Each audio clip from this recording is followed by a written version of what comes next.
Good morning, everyone, and welcome to Highlander Stadium, home of the THSLL Championship Weekend. And before I say another word, let me say Happy Mother's Day to all of the mothers out there, and specifically and especially my wife and my mother. Happy Mother's Day. JD, no place I'd rather be than with you on Mother's Day for Championship Weekend, and this is the Class C Championship is up first on the docket. We seem to find ourselves in various locales on Mother's Day. It is that way. It is that way. It is that way, but we are here for the Class C, and this is a great start of the day. We're going to go Class C, Class B, A, and Double A for the grand finale. And we just got one after another again today. The 9th seed, George Ranch Longhorns, come from south of Houston. And the 7th seed, Plano East Panthers, from right here in the DFW Metroplex. Not a far ride for these guys, but 13-3 overall on the season for Plano East. They are led by their head coach, Matt Hanna. And on the other side for George Ranch, they get here with a 13-5 season. And so a Class C championship trophy will be handed out here today as both teams meet at the 50-yard line. Instructions being given by the officials. And the goalies will head to their cages. On the other side for Plano East, it's going to be Connor Taylor, number 8. And the goalie for George Ranch, I believe that's number 18, Berkeley Everett. And both of the goalies head to their cage, and it's time to get it on. It is, and let me first say that these guys, if they didn't earn it here, I don't know who did, because these guys destroyed this bracket to get here. I mean, they're middle of the road seeds and not middle of the road teams, because they ended up here and had to go through a lot of traffic to do so. Championship weekends brought to you by Vista Bank and Game On Sports, as you have the Game On Sports face-off cam. As yesterday provided some exciting semifinal games, as these two teams played over at Parish Episcopal, winning to qualify for an opportunity to play here today, as the Plano East Panthers take the face-off. Vincent Jones trying to get back topside, met with resistance from the Longhorns. Empty net here. And great recovery by Everett. Yeah, Everett saw the traffic, went through the backside, and got after the ground ball. Wisely kept his foot in the crease. And trying to get the clear. That was a turnover by the Longhorns, and now the Panthers going the other way. We got an offside coming.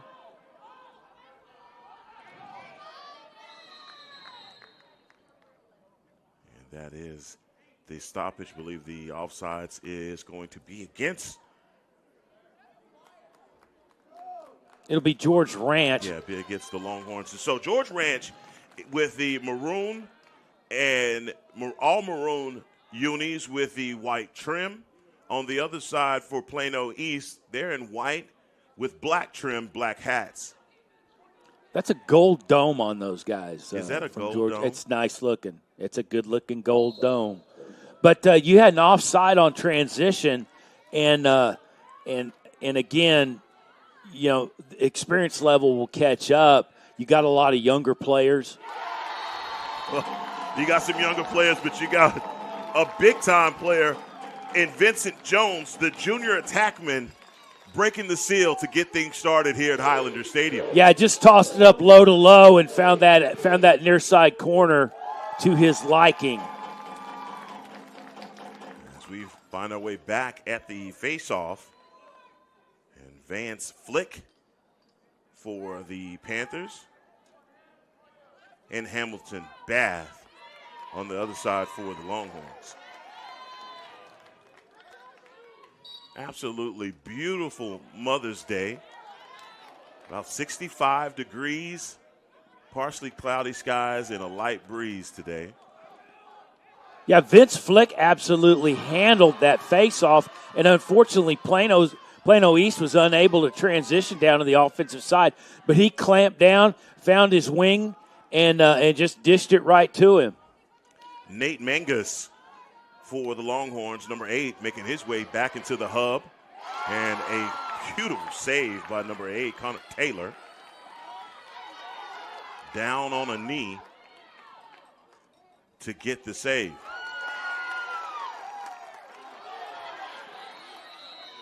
I need goalie interference here. Yeah, going to get a goalie interference here for possession. You got, I mean, he very astutely picked up the ground ball, worked his way to the front of the crease, and then you have one of the Georgia Ranch defenders reach into the dome of the crease. So if you think of that crease as a cylinder, you can't break that cylinder to reach in, and just got a little inside. Well, then you get it looked like George Ranch was about to set up the pressure on the ride, but you get a free clear when you have goalie interference. And so the Panthers advance up by a score here early.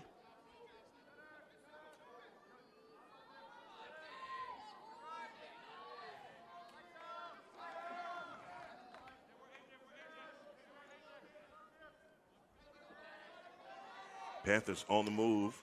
Another low-to-low shot, handled really well by number 18, Berkeley Everett. Everett was down there scrambling on his belly and kept his foot anchored and crawled out to get that with his stick. And there's a rear check as a player for the Longhorns down here early, number 23, TJ Majorado.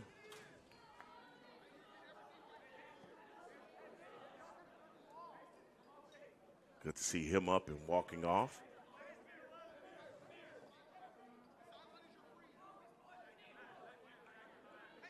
But the ball will stay with George Ranch. Longhorns still trying to work for the clear. They finally do. And that's Whit Broussard.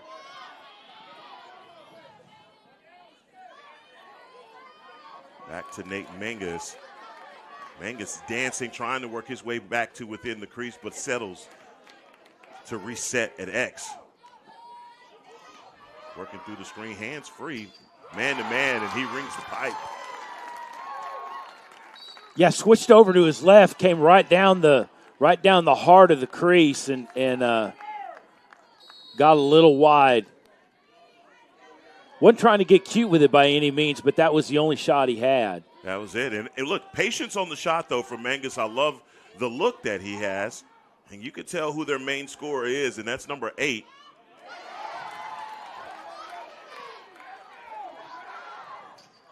Boy, they love that pipe, don't they? They do. It's second time, second shot.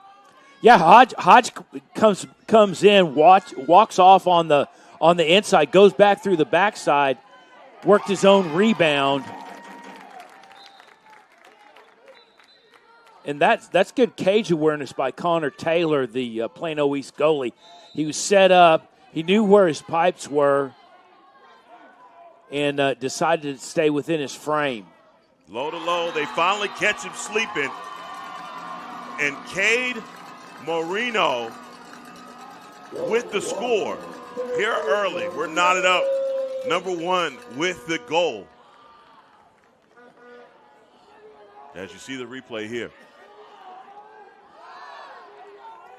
Just kind of lulls his defender in and takes off, draws the slide late, finds that opportunity. But these kids have good awareness where they, if you're not draped on my hands, I know I can shoot. We are again back down at the face-off as whistles come out early. 7:52 here in the first quarter.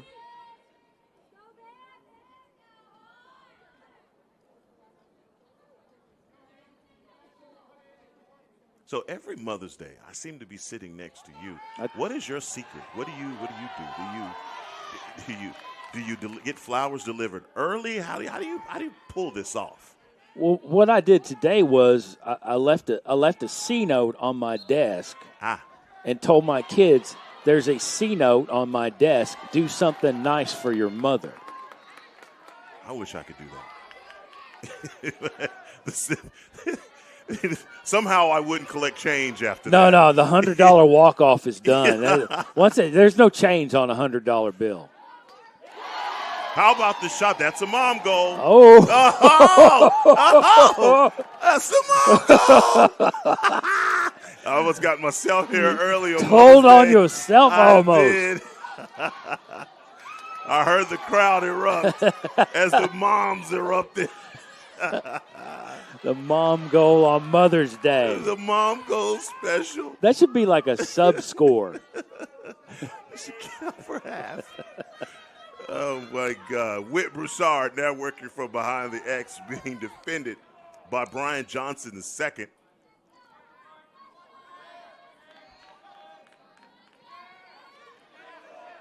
Longhorns coming back across, hands free by Chad Hodge.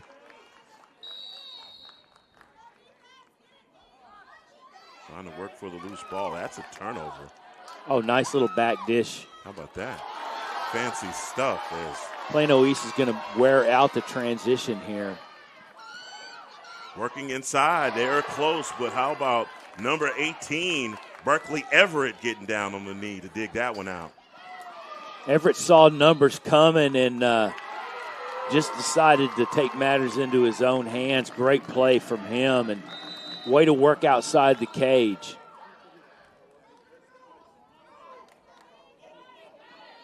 And trying to work the clear, easy clear for the Longhorns. 6:44, one apiece. Crisp game. Got to say, crisp game so far. Yeah, we've had the early penalty, the offsides. Other than that, we played through about 6 minutes of action, and that's not a mom goal. No. That's Cade Marino saying, "Hi, Mom, that one's for you," as he goes up top. Nice little drift across the goal face, and again, nobody on his hands. Works his way through backside. Draws the late slide, no double on him, and knows he's got free reign to shoot at that point. Once those hands are free, the ball's coming out. So great job by Marino, number one with the score. As we are back down at the face-off. Great work by the wingers from Plano East on that face-off, and their face-off guy's he's a clamp king, and he's pretty much dominated at the X, and these wings work really great to transition the ball, and George Ranch needs to be able to accommodate that and make those adjustments. Cade Slaughter trying to work through traffic. The ball comes out. As their whistle's blown. And I believe a timeout taken by Plano East. As the score, George Ranch 2, Plano East 1 to get things started. And I'll just echo what you said, that this is pretty much a crisp start to a game for both of these teams. The level of competition really high right now for Plano East. They started fast and furious, but somehow George Ranch has made some adjustments and are taking over time of possession. Yeah, and I mean, George Ranch, I mean, you have to adjust on the fly, and George Ranch, they're making these adjustments. One of the things they need to do is, get after this face-off a little bit better, but they're doing great on transition and are able to stymie to a degree Plano East. Yeah, they're going to have to continue that. I think they're doing a fantastic job at the face-off. But other than that, I think that George Ranch and Longhorns have made an adjustment coming back and getting shot attempts on goal. And they started out with that. We saw a couple times where they were ringing the post. But that aggressive play by the Longhorns, I think it's going to pay off for them if they continue to shoot at this clip. Both teams making their way back onto the field. Well, that and Everett for George Ranch. The Longhorns, they got themselves a goalie. That kid's solid. He likes playing out of the cage. I like the style of play. But he is somebody who definitely aids on transition and helps that time of possession for the Longhorns. So Johnson is second, bringing the ball inbounds for the Panthers. Panthers down by 1 here. 5:47 left in the first quarter. Dodge on early, a lefty shot. Wow, great stick work by Brian Johnson. The midi with a high to low shot. Yeah, drifted on that alley. And got his hands free. Watch him get clear here. Goes right to left. I mean, you saw that window he had to shoot in from the great camera work coming in from game on, but you saw that window he had to shoot in and to pop it top side. That's shoebox. I think that's probably a 3 garage door. That's about it. That's a 3 garage door shot right there. Another opportunity at the face-off for Plano, but taken. Van's flick not able to control. Nope, able to come away with the rock. Great work, and back to the before mentioned Brian Johnson II. Whistles come out.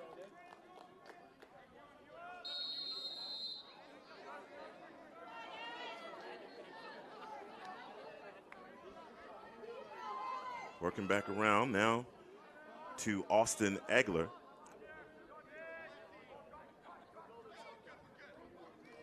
Egler down at the goal line extended.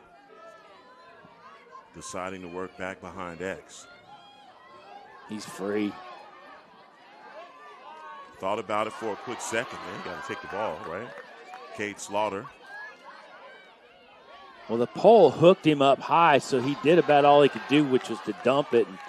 And Johnson got a hot one to handle and bounced it up. George Ranch was on the point on that.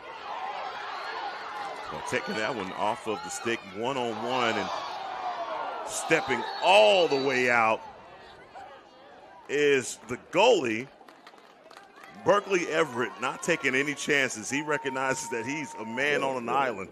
Yeah. He takes matters into his own hands. When you're one-on-one, you better get on the one, and he got on it. Yes, he did. But the possession is going to stay on this end with Plano. As we're all knotted up at 2s as Plano gets an opportunity to advance by 1.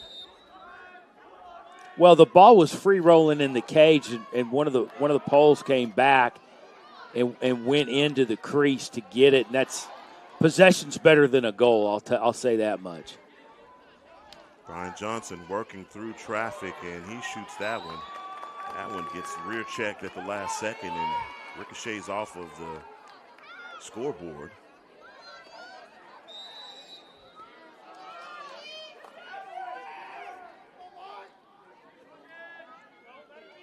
Great work on the outside by number 9 from Plano East, and that's Vincent Jones.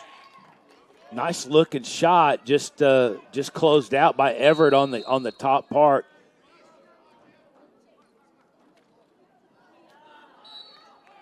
Nice hustle. Everett again, a little help from the pipe. And you've mentioned it. It's great awareness by both of these goalies. Yeah, I mean, great discipline to know where they are in that 6x6. Spin move working inside, and another save there by Berkeley Everett. All right, trying to work for the ground ball. No easy task.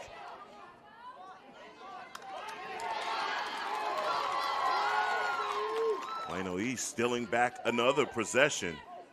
Cade Slaughter, number 21. They've kind of shifted this, what the first part of this quarter started out as, and they're really doing it by hustling on the transition. Egler with the shot, and that's not a mom goal. That's a goal from Egler. 3-2 for the Panthers. And this replay will tell the story of how excellent that shot was from Austin Egler. Just in the heart of it. You'll see him on here on the edge.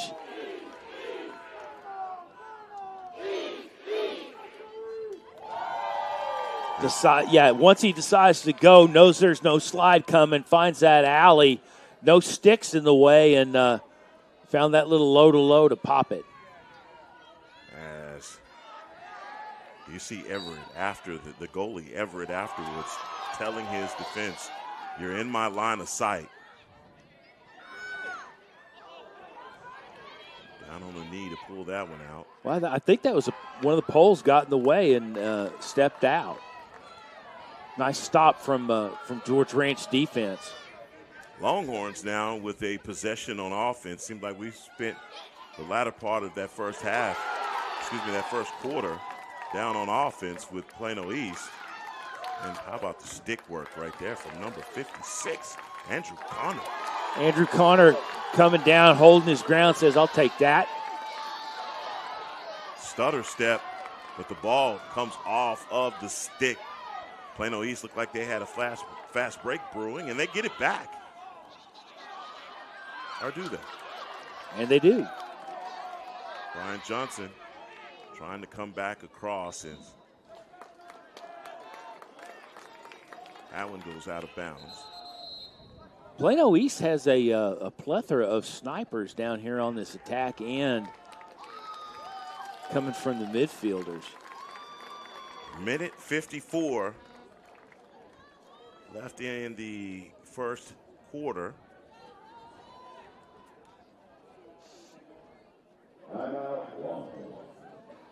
And fairly clean. From the family that brought you Win Transportation, they're back in the transportation business with Round 2 Transport. We were good in Round 1 and will be even better in Round 2. Please visit www.r2t.biz for any ground transportation needs that you may have. I want to thank our sponsors, R2 Transportation and Vista Bank, for making the THSLL Championship Weekend happen here at Highlander Stadium.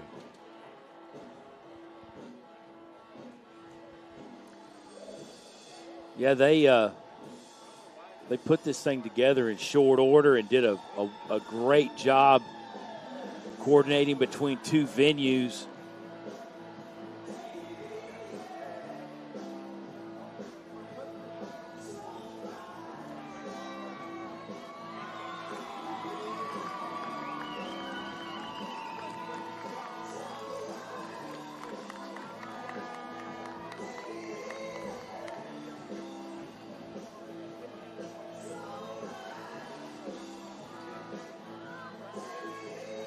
Both teams working their way back down to the field.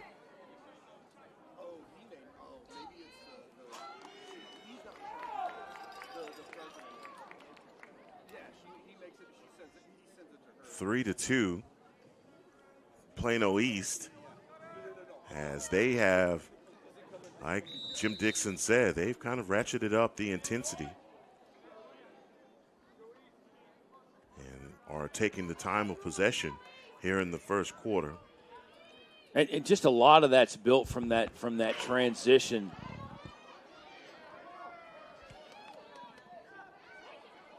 Great opportunity over the top for this shot is Nathan Gary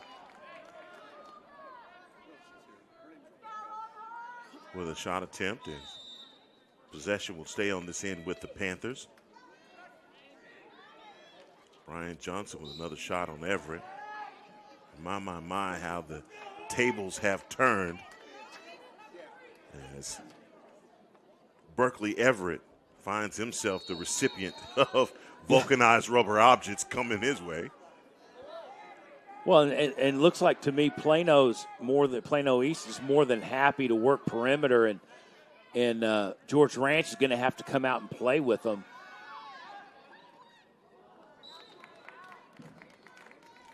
Nice hustle, 32 seconds on the shot clock. That last shot by Brian Johnson II does not reset the shot clock.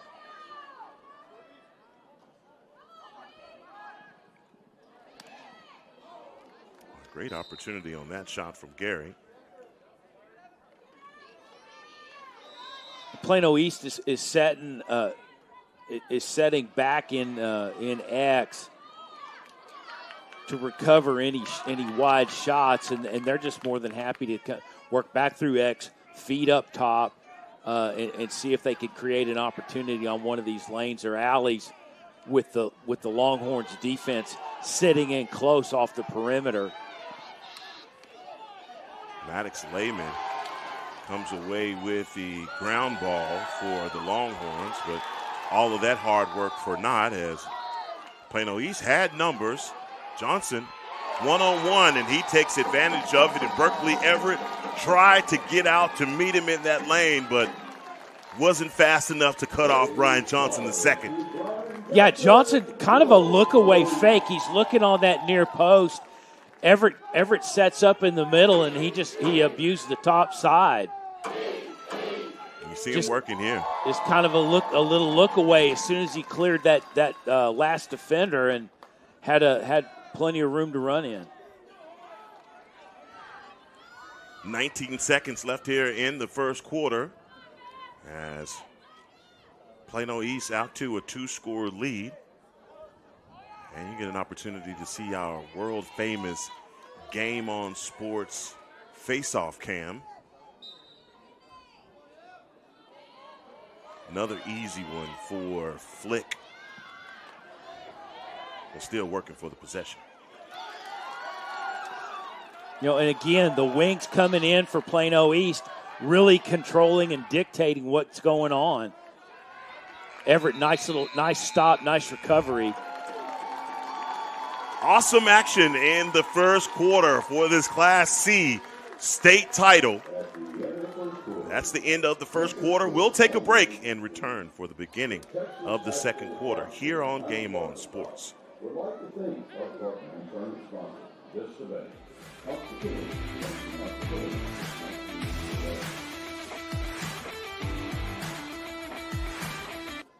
It's not the critic who counts.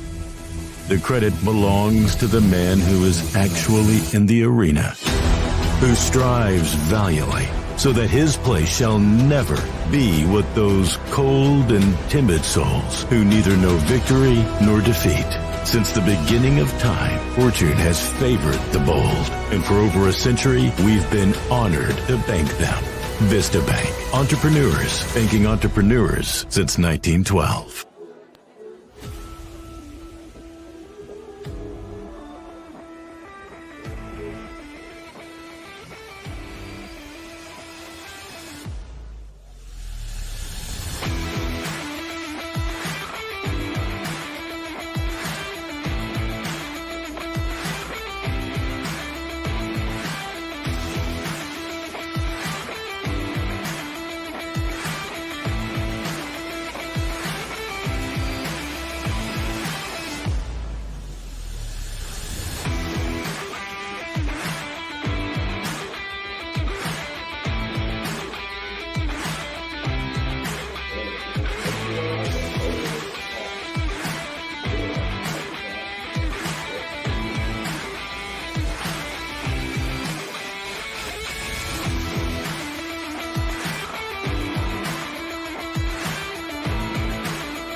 Texas High School Lacrosse League and Highland Park Lacrosse would like to thank our partner and tournament sponsor, Vista Bank, entrepreneur banking, entrepreneurs since 1912.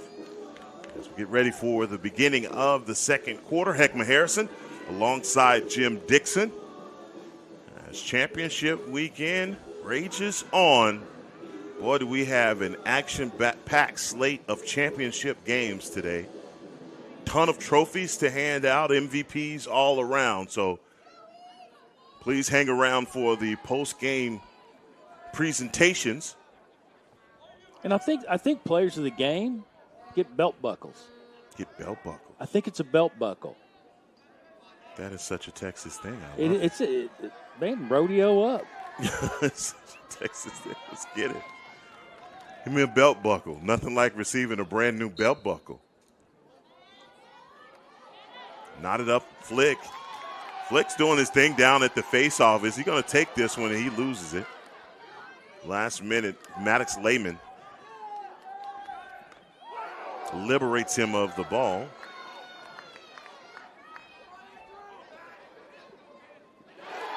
Great recovery. Johnson trying to make the extra pass.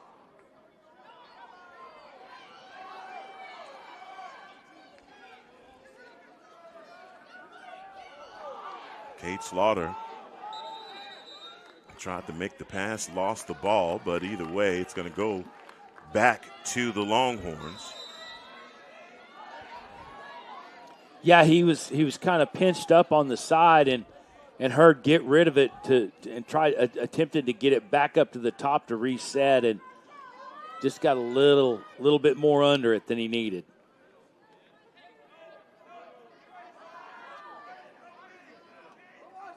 Mangus trying to work his way back through, being defended by number 17, Skylar Salzman.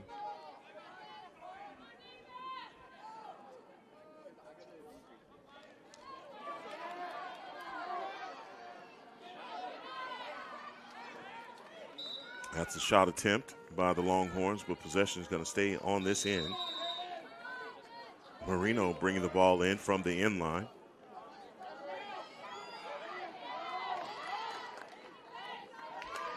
Walking the crease. Yeah, Salzman came in on that last run. Nice stop there. Connor down on his wallet, able to get up and get that save. Well, if you want to shut down that lower third of the cage, that's a good way to do it. Unfortunately, a lot of times you end up like a turtle down there, but he was more like a serpent. Yes, he was. I mean, but man, he pulled it out, using every limb he has.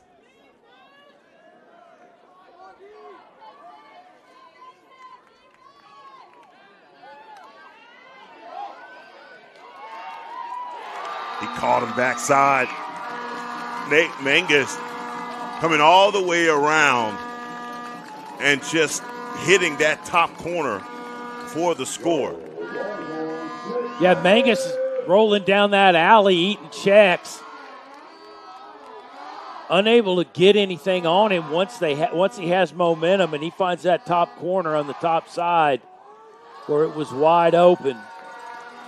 And you see a lot of times, you're talking about eating those checks. He's going right to left. He's got to know, hey, I'm going to run through some opposition getting that way.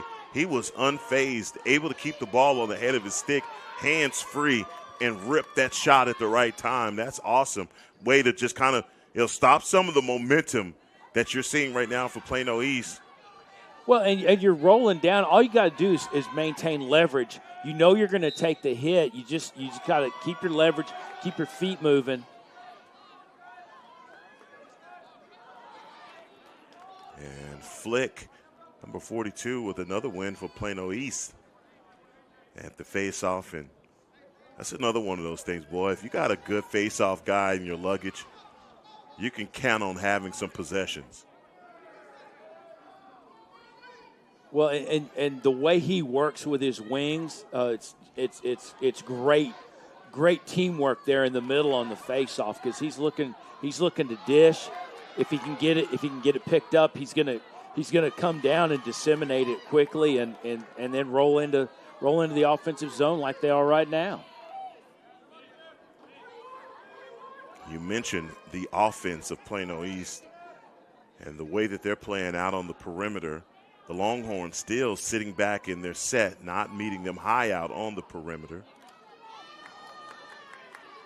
As Egler trying to sneak one past Everett.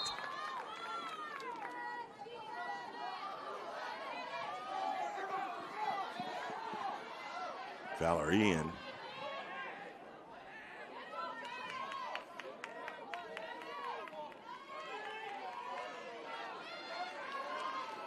George Ranch again working out on the perimeter. Not really what we've seen, but Plano's matching them up out.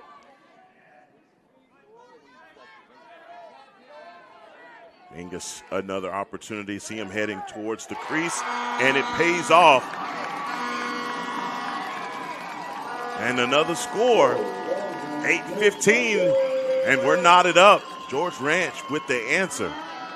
Yeah, Mingus working out on this edge, finds this alley.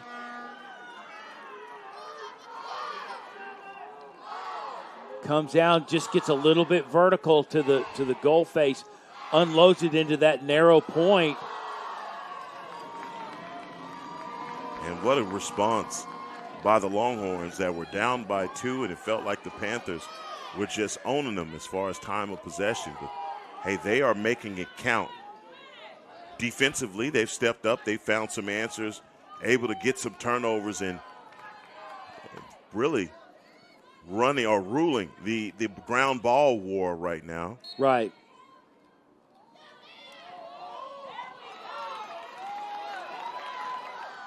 Another one clamp from Plano East, and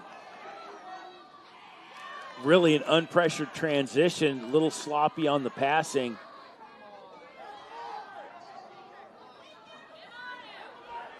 That's Hamilton Bath for the Longhorns. He pulled it back, trying to work the clear, but that was a turnover. Now we're going the other way. Panthers with an opportunity as number 21, Cade Slaughter, patiently waiting for that low-to-low shot to develop, and he hits the back of the net. Yeah, he came in off that wing looking for pressure, never found it, and thought he'd get those extra couple of steps, and very wisely did so. If you look at that angle that he put it in, it's maybe 6 inches wide. And he made it count. And you saw he was not elected. Even though they had the numbers, they were matched up pretty well. He was patient enough not to force and rush that shot. How many times have we seen even the most skillful attackman rush a shot in that situation? Great job by number 21. That's Flick. This kid obviously works at Brahms. He knows how to scoop. He does know how to scoop. He got the scoop game down. He's dishing doubles all day long. Yeah, that kid, he wins the clamp. He's got very quick hands. And the Longhorns are unable to match him, and they're going to have to kind of change things up and see if they can muck it up. Maybe put a long stick midi out there, change his pace up, and see what they can do to get him off balance. I mean, in a situation where, JD, where you're not winning the face-off as a coach, I mean, what other adjustments can you make? You just feel like you're going to lose the face-off each and every time. No, you could do all kinds of things. You can go out there with a midi. You can go out there with somebody aggressive who's gonna rake his hands. It's not pleasant, but you got to work him over a little bit if he's winning on you. And the size of Flick, I don't know that you could. Yeah, I don't know that you could do much with those wrists because those. Yeah. He's got lumberjack arms, and that's why he's winning the clamps. But you got to change the pace up on him, and I don't know that George Ranch has that extra tool in the box to throw at him. And Wow, splitting defenders. Number 9, Vincent Jones. Plano East up by a score with 6 minutes left here in the first half.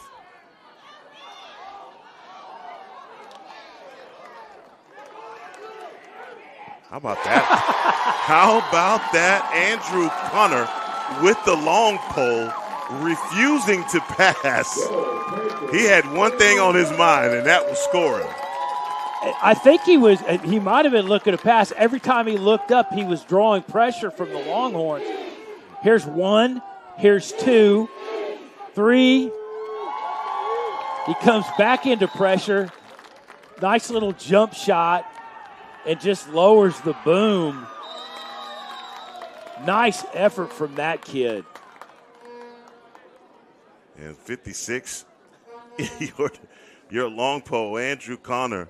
Not too often you see those guys run back and start playing defense. Obviously, he has some good stick work. He's doing with what he can, and I believe they're looking at his stick right now. They're looking at his stick? Yeah. That's when you know you balling. Yes, you know you gotta balling. Look at my gear. Hey, bring that thing over here and let's take a look at it. Look, he cleared the security there, and now he gets to go over on the bench and brag a little bit. Now he's done talking. He's going to come out and work the wing now. When the referees call a timeout and say, "Come here, bring me that thing." Give me your implement. Let's see what you're working with, brother. Come on now. There's no way you just did all that with He did it. He's legal. And flick again, boy. Hard to get around that guy. And he's very patient once he wins. He's patient. He's going to disseminate the ball. He looks around. He's got doesn't have eyes in the back of his head, but he does feel pressure. And got within a couple of feet of me, and I'll just dish off and head to the sideline and wait for my next face-off. As the Plano East Panthers up by 2 scores here with 5:15 left in the first half. Basically ruling the time of possession. It's number 7, Austin Egler. He is working to get his hands free. May have benefited from an extra pass.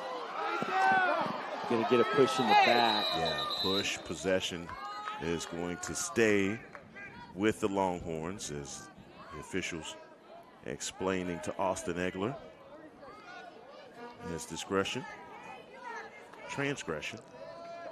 Well, Andrew Connor's filling the role as long stick midi out there. He's rostered up as a defender, but they got him at long stick midi, and he's playing out on point, and they're not loading him up.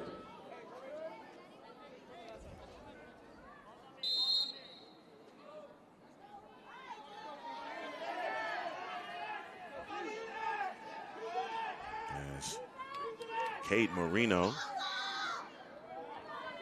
coming back across, and that's exactly what the Longhorns needed. They needed a possession, share the rock, and to execute exactly the way that they just did to bring this to within 1. Yeah, and I think they're a lot more comfortable in that fast break, couple of passes, get things set up, and win that transition game. And again, that's how you're going to counter these face-off, the face-off losses that are mounting. Just because Flick he's tough to handle.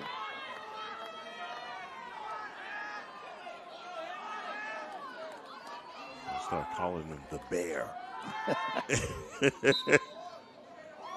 I'll just pick this up. I'll take it.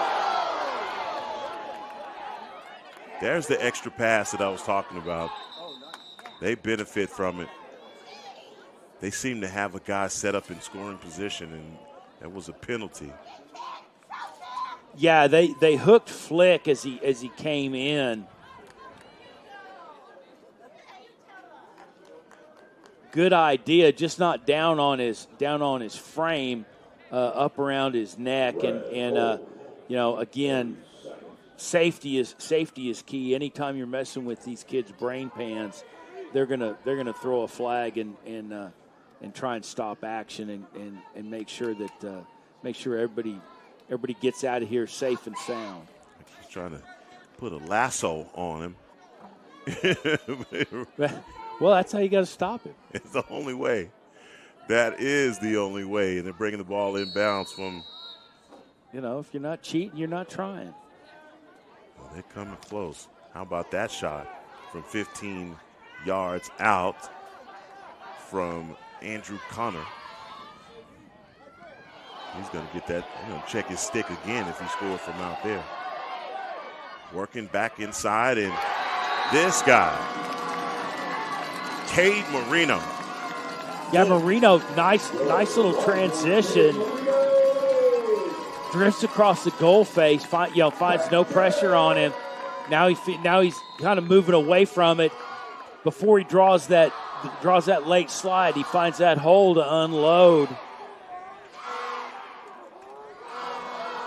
And George Ranch, I mean, with these quick strikes, are keeping themselves alive.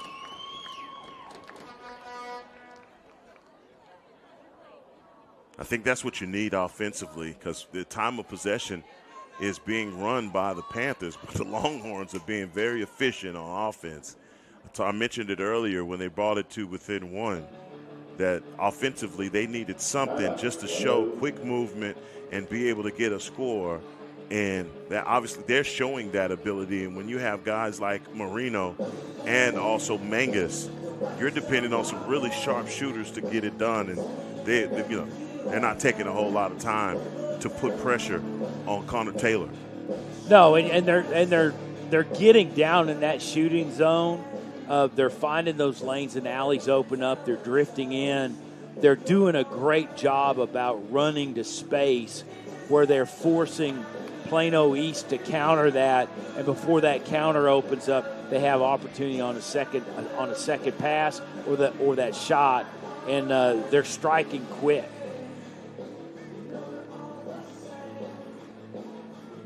And 4:02 left in the first half. Tell me if you've heard this before. We're knotted at 6. Yeah. Yeah, that seemed to be the theme from yesterday. That was yesterday's theme. Yeah, we're knotted at 6, so hopefully someone can get to 7 by halftime.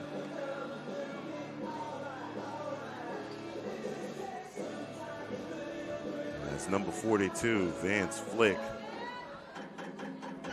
Makes his way back to the X. And that kid, he doesn't miss leg day either. No, he doesn't. That's a hoss right there. So you're gonna call him the Bear. Wow.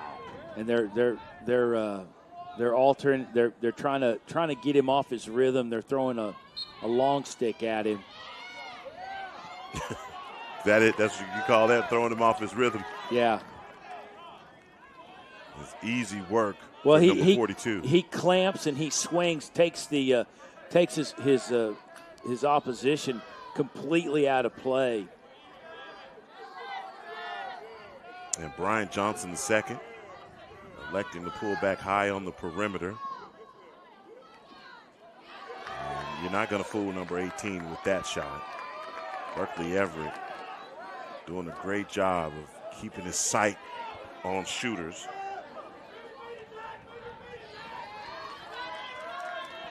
A little bit of pressure being presented on the ride. Well, they had a late check-in from Hodge. He came in on a sub.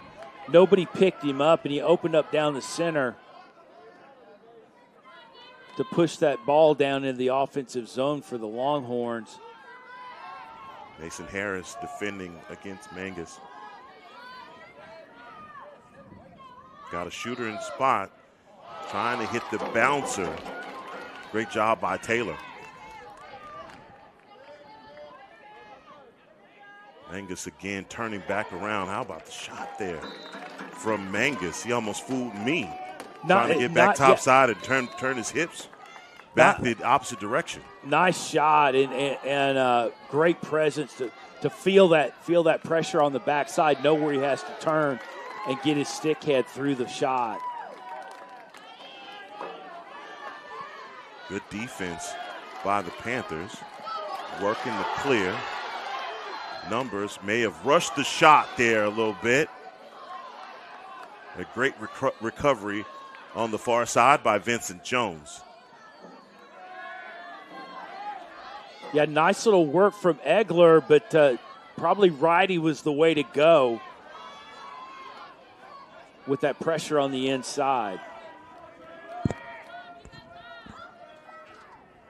Under 2 minutes left here in the first half for the Class C championship. And both of these squads, two really, really good goalies. And on that one, number 18, Berkeley Everett, just not able to keep up with it.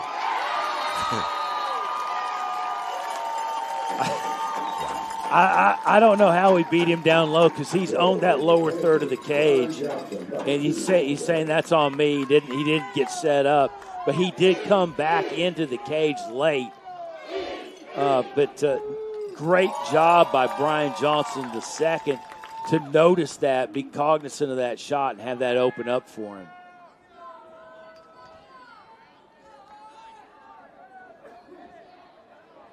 As they send Bath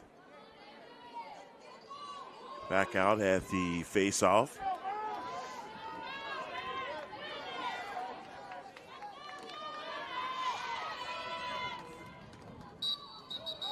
Procedure penalty.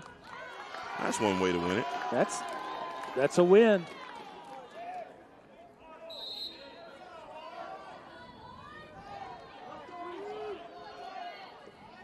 So when you're facing off, it's kind of like playing rock, paper, scissors, and you gotta know what he's going to do and be able to counter it.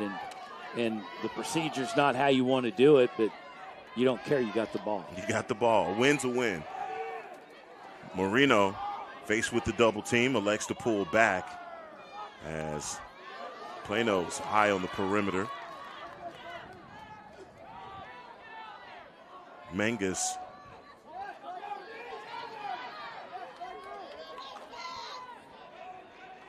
was headed right to left, but he elects to stand back in between the numbers and hash.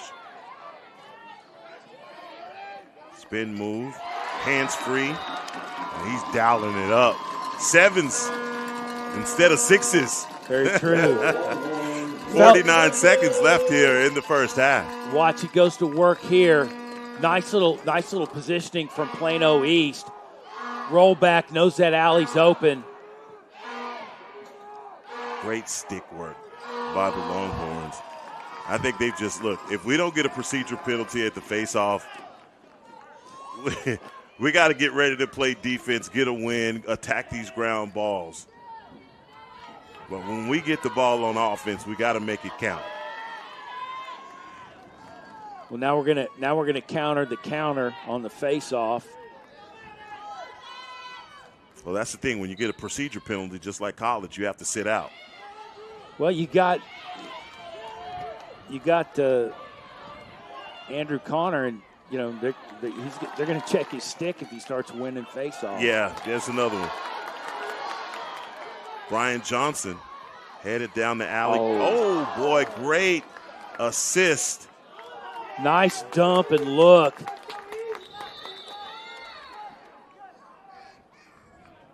And a timeout taken with 28 seconds left here in the first half by George Ranch. The Longhorns making every possession count, as this has been action-packed for a first half. Yeah, I mean, I got to hand it to George Ranch. They felt the waves coming in the first part of the first period, and and they made adjustment on the fly, and were able to even things out, and we played even ever since.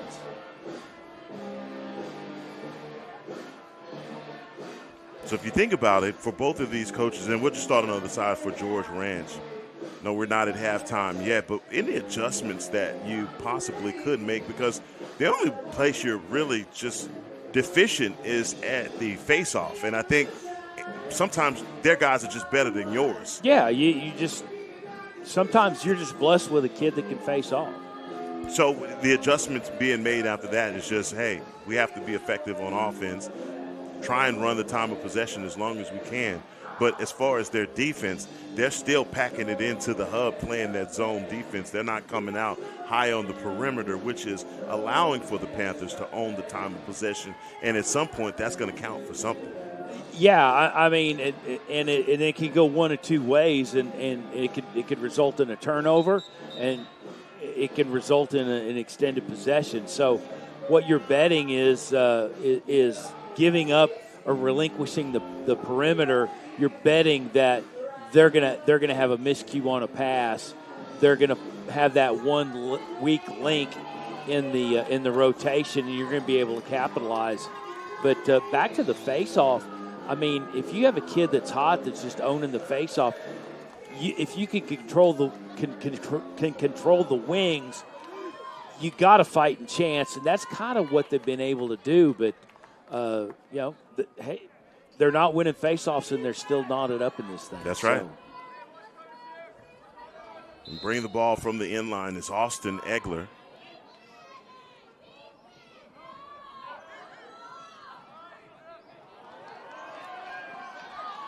Trying to chase that one down, and how about the miscue there? Well, and unforced error, we haven't seen a whole lot of them. And that's a score. Number 11, Chad Hodge. Hodge into the narrow goal face. Just not having any pressure on him. I mean, he was shot out of a cannon. Yeah, he's got some wheels. I mean, he cleared one defender at midfield, and then rolled into our man Andrew Connor, and Connor was set up shutting down the lane and had to catch up to him. And you already got a cat running 8 miles an hour, and you got to start from zero. It's hard to catch up. 9 seconds left here in the first half. Yes. Flick working for another victory at the face-off, as that's how we will end the first half. George Ranch up by a score, 8-7 over Plano East. We'll take a break with them for the end of the first half and return for the beginning of the second here on Game On Sports.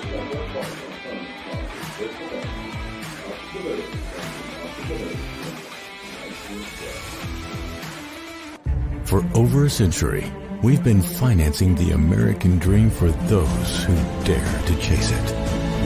The job creators, the economic stimulators, the relentless entrepreneurs that refuse to be denied. For this we know, fortune favors the bold. Vista Bank, entrepreneurs banking entrepreneurs since 1912.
It's not the critic who counts.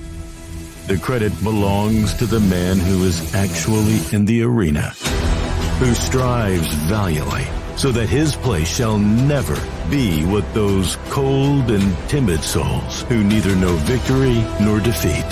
Since the beginning of time, fortune has favored the bold, and for over a century, we've been honored to bank them. Vista Bank. Entrepreneurs banking entrepreneurs since 1912.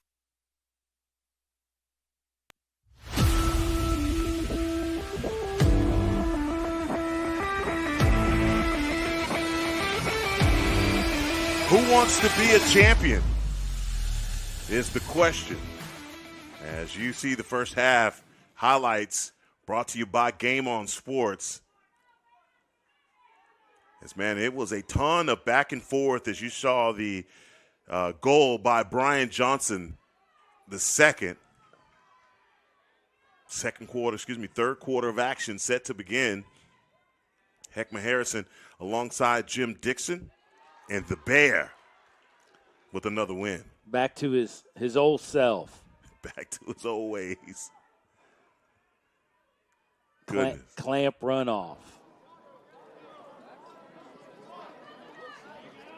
Plano East has got to be feeling.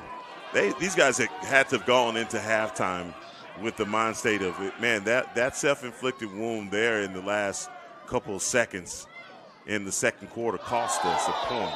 Should have went in tied up. And instead, we go down by one. Yeah, and I think the adjustments that are made, points are going to be precious, or they're going to go on huge runs and just start scoring aplenty. But I think the best adjustments that both squads were going to make were on the defensive side.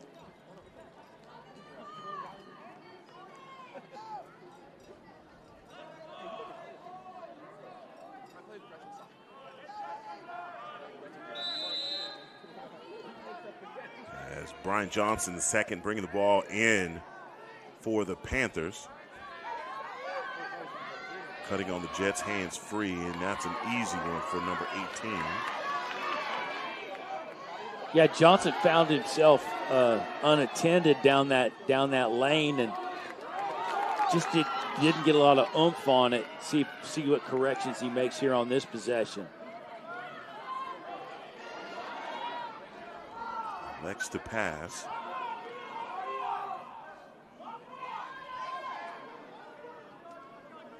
Egler back down to Johnson. Johnson back top side inside.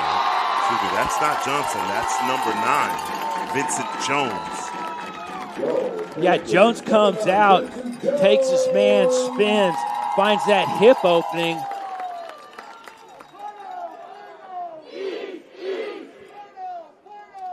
Credit on the camera work right there, man. Great job finding it. As you see it, the wider angle, and as you said, the hip opening, he turns right back inside. I love that. I absolutely love that.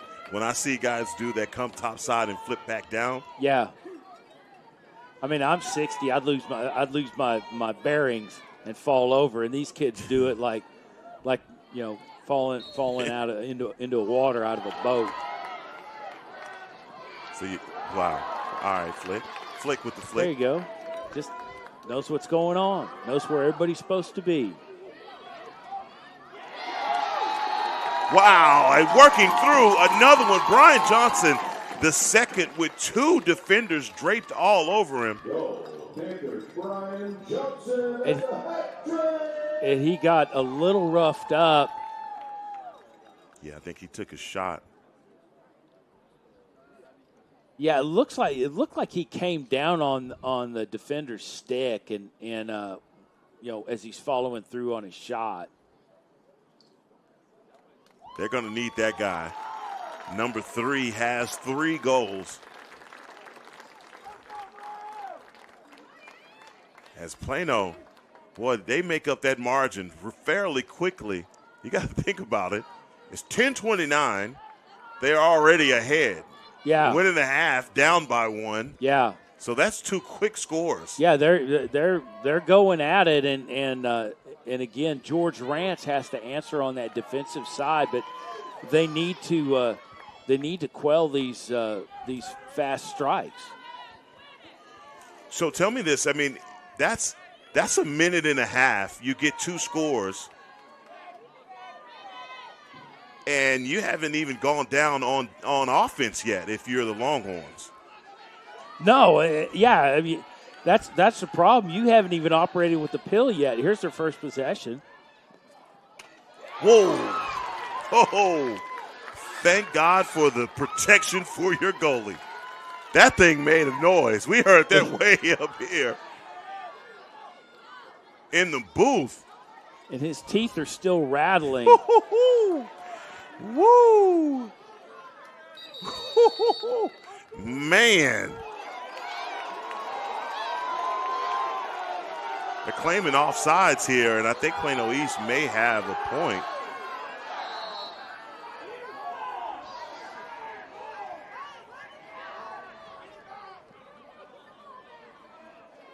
Wow, either way, possession now going the other way.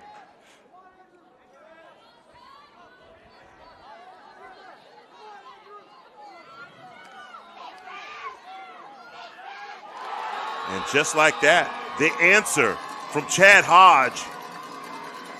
How many times have we seen one of these Longhorns coming down the crease?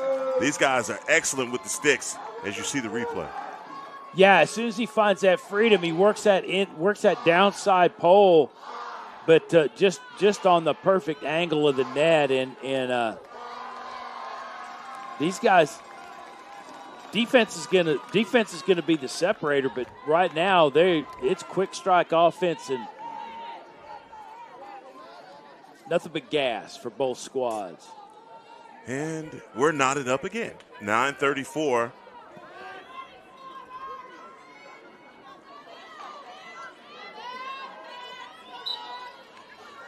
The Bear. I'll take this. Well, yard sale. That's one way to get it. That's how you get him. Liberate him of his stick.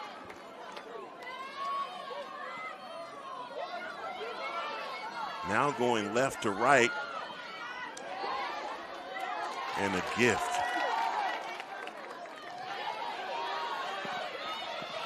Fighting for the loose ball are the Panthers. They finally recover. Both squads playing fast right now.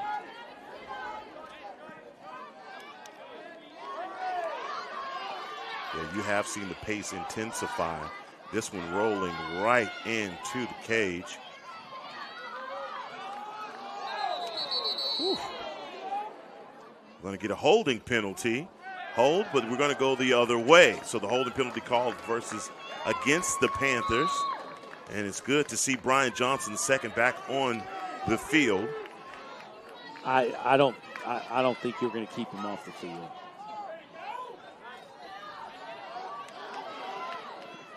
Trying to work the clear. Ball is out. Ground ball taken. Great defense by the Panthers on the move. They got numbers. Great pass. Up. Tic-tac-toe score. And that's Austin Egler with the assist from Brian Johnson II. Yeah, and the speed game takes advantage of Everett resettling. He was all the way to midfield and was rather, backpedaling and then feeling the pressure, turns around and runs. Has to get settled in the pipes, and Plano East taking advantage of that little moment. Just that little half second of having to resettle and taking advantage of that.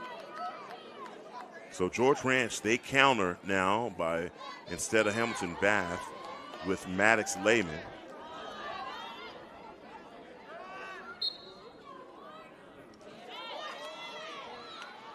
The Bear. It's just easy work. He is. Boy, what a weapon to have. But that's a turnover. And now continuing to work. Boy, this guy is running through traffic. He is not going to relinquish that ball. Well, he tied up 3 with him all the way down.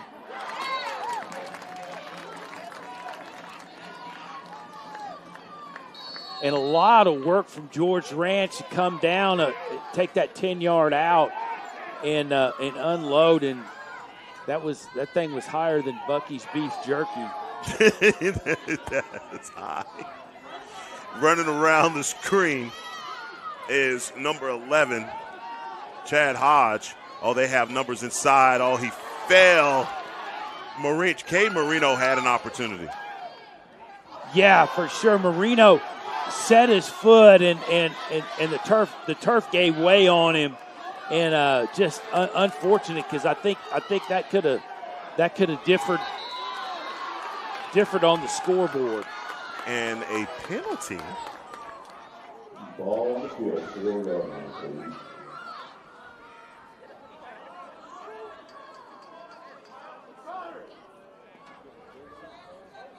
Let's see what the call is. So man up opportunity here for Plano.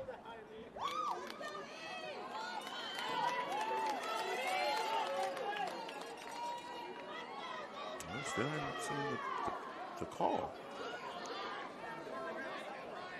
Thinking either a cross check or a slash.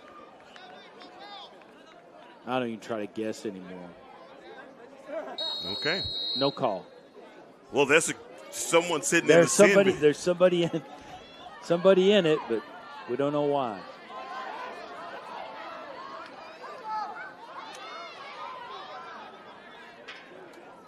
Andrew Connor.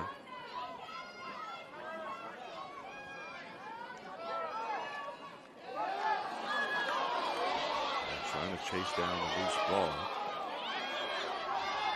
And nobody from George Ranch following up on the loose ball. Still plenty of time on the shot clock. And the windup. Oh, wow. They're going to wave that off. You're going to have goalie interference. He was still planted had his knees down and his feet down in the crease.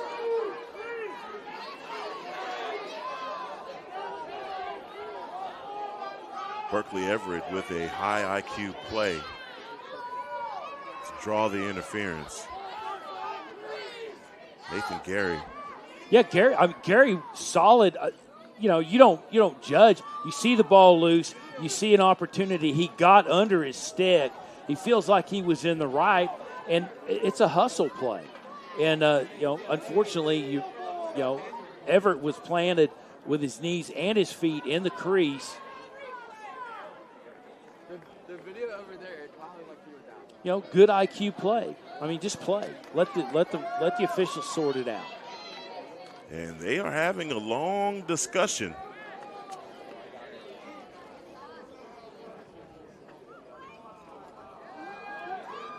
So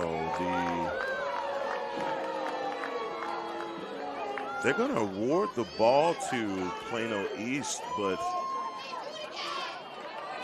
okay, wave off the score. Yeah, I'll give up possession and not have a score. So, but I don't understand why Plano East has possession, and neither do the coaches. See them asking for an explanation on the far side near the scorer's table. So we're going to reset the shot clock, and it's as though that never happened. But I'll say this. I mean, Gary did nothing wrong. I thought great hustle play, great heads up, good IQ. You see the ball, get it, dump it in the net. Trying to catch him sleeping.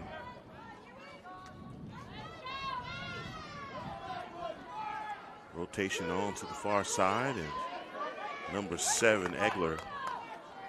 Yeah, Egler was matched up quite well by Brenez from George Ranch.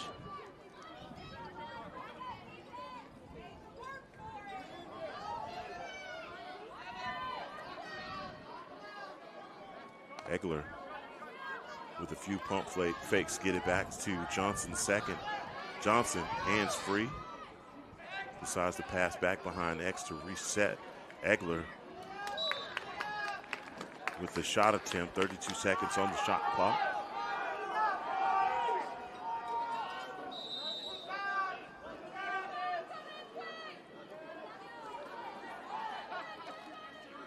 Oh, boy. Great pass by Johnson, but just not able to handle it as the Longhorns earning the possession back. Sharp with a nice ground ball pickup, runs into traffic and is working his way down, but he had three East defenders draping him the entire length. And got to give the Panthers credit, boy. They presented a ton of pressure on the ride and created the turnover. And now East with another opportunity here with 5 minutes left in the third quarter. This has been a great matchup. These two teams battling to be in position to play for a state title.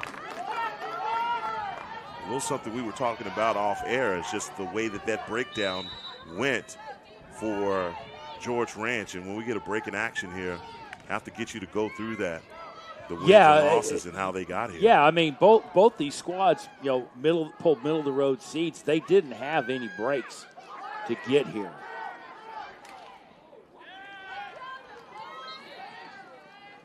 And iron sharpens iron, and you end up in the state playoffs, and you're provided you're challenged every step of the way. You're going to be a better squad coming out on the other side.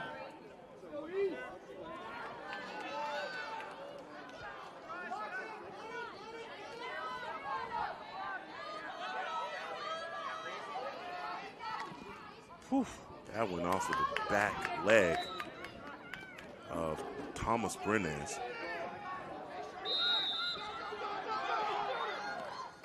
Another one off the backside of Brenez. What is this kid made of? It is set up, and I'll take it. Whistles.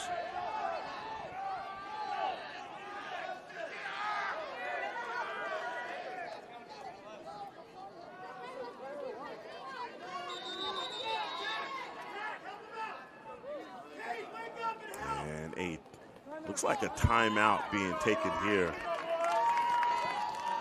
by George Ranch. Yeah, they're going to reset here and try and figure out how to claw back in this thing. But you were talking about how this thing shakes out, and basically you have George Ranch pulling a 7 seed. A 9 seed, and having to play Liberty Hill uphill. Then they draw Fort Worth Country Day, who's a 16 seed, but beat Lamar, a 1 seed. So, okay, that's probably a challenge. Fought their way through that. Played Hyde Park, who again clawed their way through this thing. And I know the coaches and parties from THSLL, when they get together in a room and decide who's gonna be benefited by the seeds, there's some expert analysis that goes into that, and just sometimes it's wrong. And the better team wins, and obviously these guys have won out. And Plano East, they came out. Drew Reagan in the first round, had to beat Bowie out of Austin, and then beat Hebron yesterday to advance. And we talked about it, how you have that benefit being challenged. And so this is, long story short, two battle-tested teams here at Highlander, both working to win a state title, having to go, as you said, uphill in order to qualify. Longhorns reset with the timeout. Well, and it's, tournament play is tournament play. I mean, you don't get here by yourself. Somebody's doing the dirty work that's not even in the same field as you, and you benefit from that. But you got to stay alive, and both these squads have stayed alive. It feels like a rare opportunity for the Longhorns offensively as we spent the majority of the third quarter with Plano East controlling the rock on offense.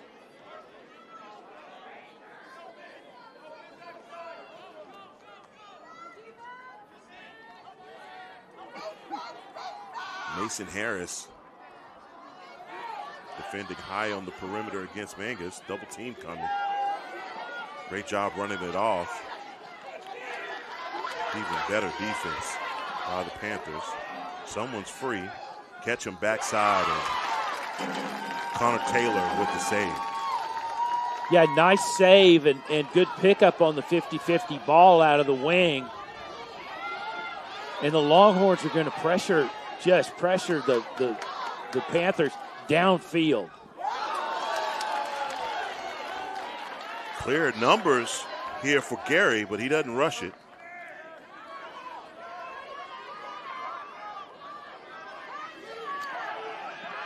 You saw that pace pick up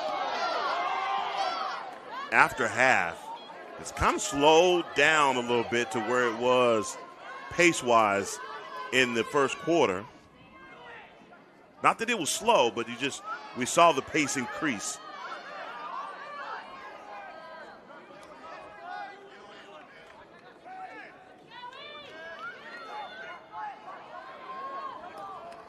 Number 9 for the Panthers. Andrew Connor with the long pole. You got to be a pretty skilled guy offensively for your coach to trust you down there with that long pole.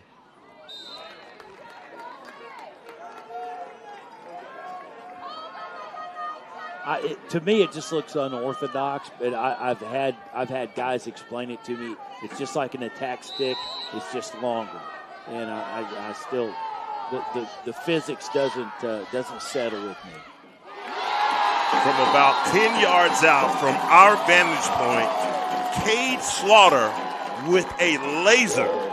Yeah, Slaughter took advantage of the screen in front of him. This is going to be a great angle.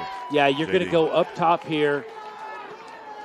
That's what Cade Slaughter's shooting into, and the Longhorns didn't do themselves any favors on that with the defense, and Slaughter reading that to a T, and nice work through a couple of screens.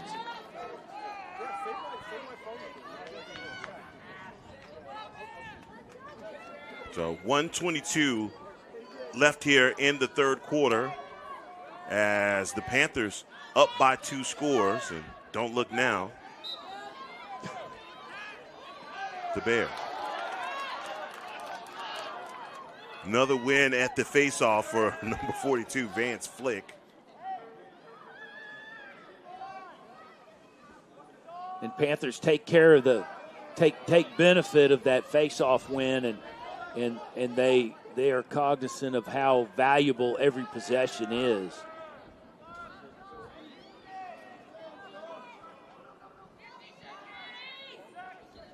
Open things up. This guy, Andrew Connor, trying to weave through traffic with the long pole. And it's another one. And they take that ball from him. Whoa. And you got to look. Connor makes a mistake and doesn't look up. Just keeps playing defense. You got to like the resiliency that comes from these guys on the Plano East side. So we got an empty goal on the other side if the Panthers can steal the possession.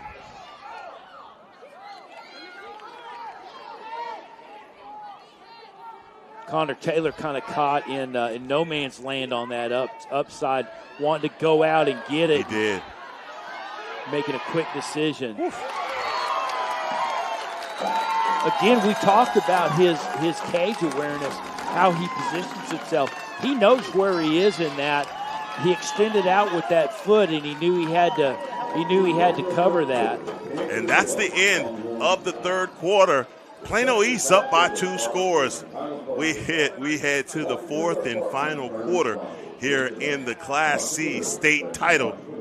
Boy, don't turn away now, boy. This next 12 minutes is going to be very interesting and going to decide the state title here on Game On Sports.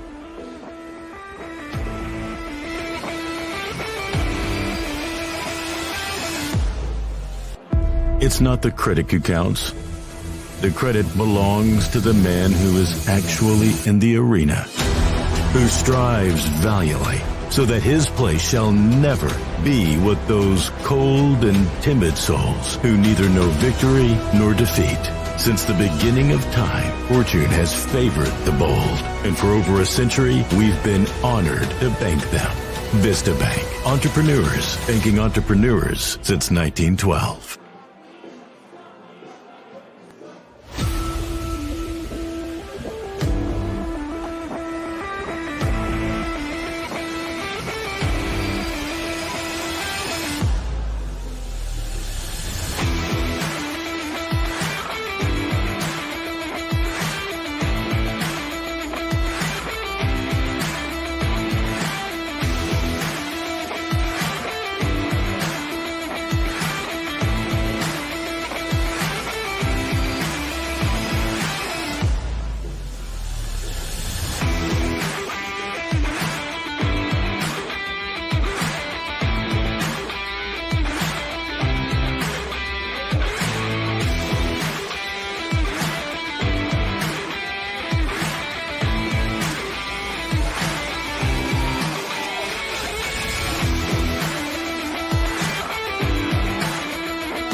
Another beautiful view of the skyline.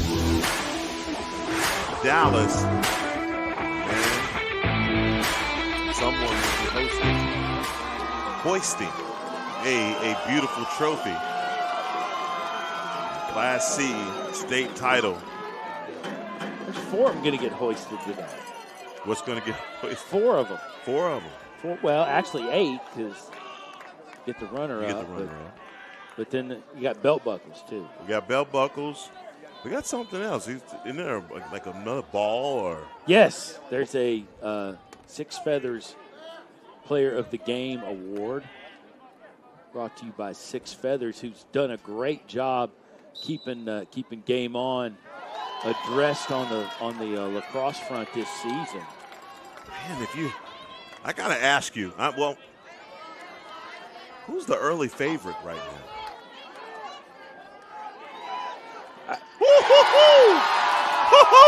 Wow. Whoa. Austin Egler with the sizzler. Ouch. 7. Yikes. Oh, man, that thing in real time was moving. Here's the replay. Just sets up back to him, gets his defender wide open, and just yikes. That was that's a 2 garage door shot. That's it. Right there. That was a sizzler. Another opportunity at the face-off, and well, how about this? A battle for a loose ball. The Bear loses. No. What? No, I know he's not resting on his laurels. Oh man. They just got under his skin Vance one time. Flick. And then do that. Well, you know, they have a term in basketball. They say the ball don't lie. That's if I'm Vance Flick, that's what I'm telling my coach. The ball don't lie. Should have won that. Now we're on offense. Another opportunity here in the fourth quarter. Up by 2 scores. Plano East playing their hearts out. And trying to step in front of that one. Good luck to Berkeley Everett. Fortunately for him, that was wide right. Egler coming back from behind the X. And second time to charm. Yeah, Everett knew what happened on that. He was settled in, and instead of playing aggressive, he held up on that post and should have stepped out. And you see him getting up, hitting his chest, saying, "That's on me, guys." Cade Slaughter, the first one, it had some smoke on it. He gave him another opportunity, the same spot. And he gets it through. And Berkeley Everett, nothing he can do about that shot. See what Vance Fleck has to say about this. The Bear. The Bear. That's all I got to say. That's it. Goodness. That kid, he's something else, man.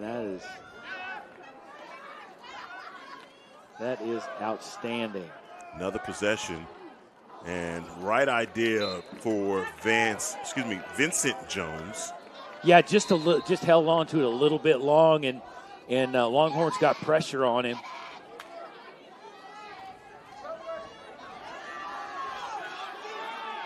Berkeley Everett. He wants the goal back. With Broussard. 10 minutes here in the fourth as Plano out to a pretty big lead.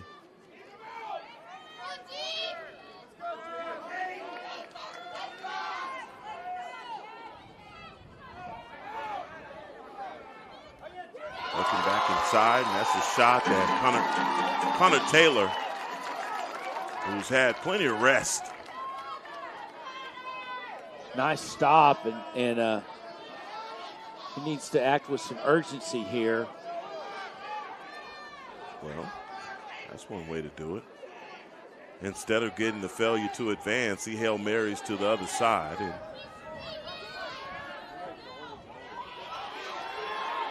numbers. That was a pass that scored. You know what? When things are going your way, things are going your way. And that was a pass. I can't wait. Connor Taylor was set up for the shot.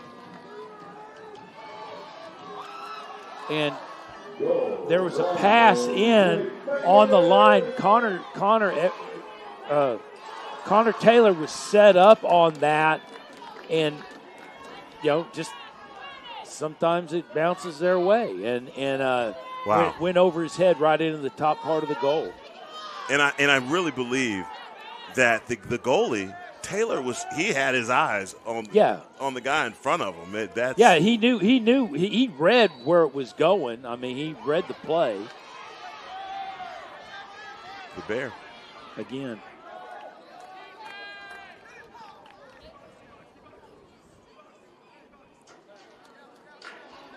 Another possession here for the Panthers. Up by 3.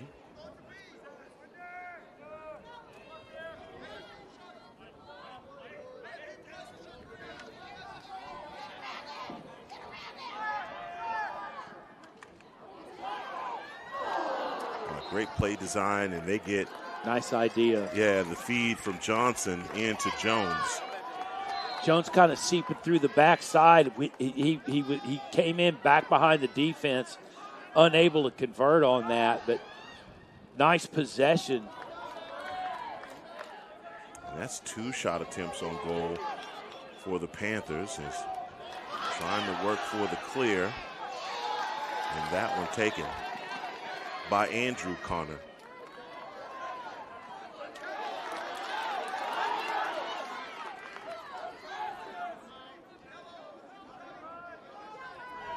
And East right here, they have the luxury of not sitting back, but certainly taking their time and getting the shot they want. And I love that assessment because, we call it you don't want to go into prevent too early, but obviously you don't have to rush your shots here. And we saw in their last possession, they did get 2 shots on goal. What a bouncer. Austin Egler. Talk about taking your time and getting the perfect shot. You get it from number 7. This look away is outstanding. They think he's going back up top. Fooled our cameraman. They think he's going back up top. Here's the angle. Yeah, look away and just knows where he's at. It just buries it in on that pipe and nice shot selection, good patience by East to work the ball, but great play, and I stand corrected. I think that kid probably owns about 4 garage doors. By now. Ladies and gentlemen, the Bear. He does it again. As Salzman tries to hustle for the loose ball. And I wouldn't be mad about the loose ball, but he'd be doing some push-ups for picking it up and turning it over. Yeah. It's your ball, you go get it. Look at this. I'll just straighten out my glove too while I'm running here. Uh-oh. That one bounces high, and that's a turnover. Ground ball taken by the Longhorns as they down by 4 here in the 4th quarter.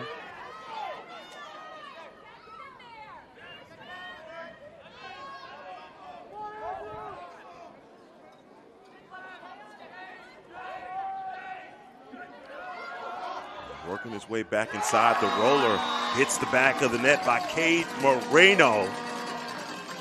Yeah, Moreno comes in, looks at it, assesses his shot, gets that couple extra steps and finds that roller in on the near side.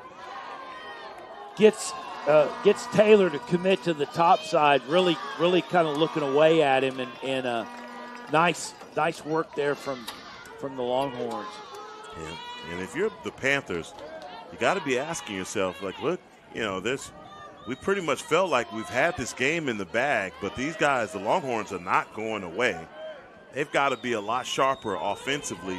Seen them get a little sloppy on those last couple of passes or possessions. Well, and you have a 3-goal lead, and if you're just trading goals, then that's fine. When you got to start to concern yourself is when the Longhorns can put 2 together, and then you got to bow your back and stop the trading.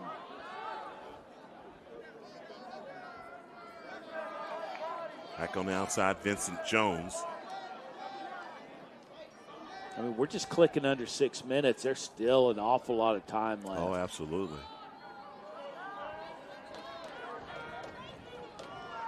Jones making his way back topside, and number 18, Berkeley Everett, says thank you. I'll just take this. Thank you. Another opportunity for George Ranch. He can keep the possession. Spin move. The way he works in space is outstanding. Very athletic. And a timeout taken by Plano East with 5:15 left here in the 4th quarter. And the Plano East Panthers have got to be feeling like, look, man, we're right there on the doorstep of raising this championship trophy. We've just got to play cleaner with these into these last couple of minutes. And like you said, there's still a lot of time left.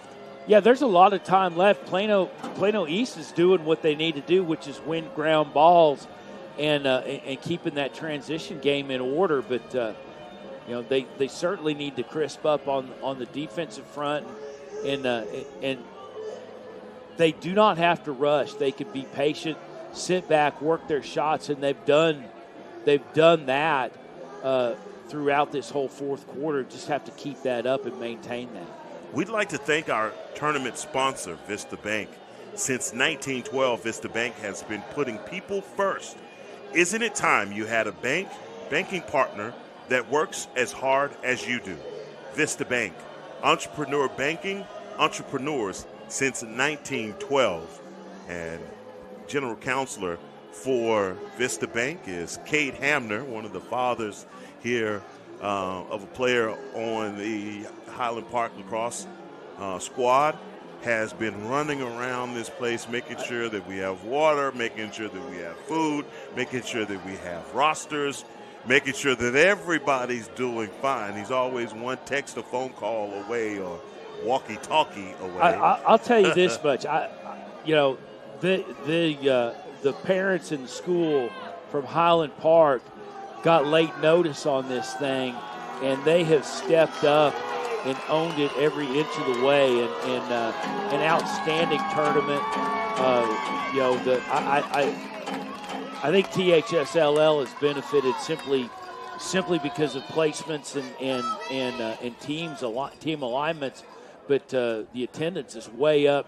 Everybody's excited about this, but Cade and everybody here at Highland Park's done an outstanding job about taking care of this, Game On and THSLL and all the teams. Yeah, this is a wonderful experience, and you talk about these games and the attendance.